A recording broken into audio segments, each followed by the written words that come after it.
ইমাম হোক, খতিব হোক, মুয়াজ্জিন হোক, খাদিম হোক অথবা মসজিদের কর্তৃপক্ষ হোক, আমাদের মানসিকতা থাকবে খেদমতের মানসিকতা, মাতবরির মানসিকতা কারোর থাকবে না।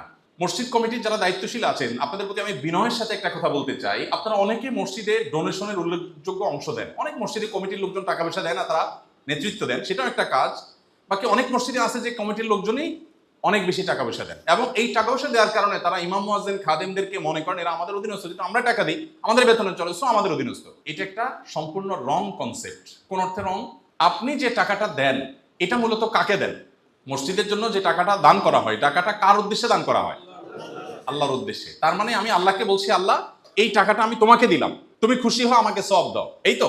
তো আল্লাহ তো সরাসরি আমাদের দান নিবেন না, এই জন্য আল্লাহ উম্মতে মুহাম্মাদের জন্য সিস্টেম করেছেন যে ঠিক আছে, আগের যুগের উম্মতদের নিয়ম ছিল দান করলে সেটা পাহাড়ের উপরে রেখে আসতো, আল্লাহর পক্ষ থেকে আগুন এসে সেটাকে ভস্ম করে জ্বালিয়ে ফেলতো, কবুল হওয়ার আলামত।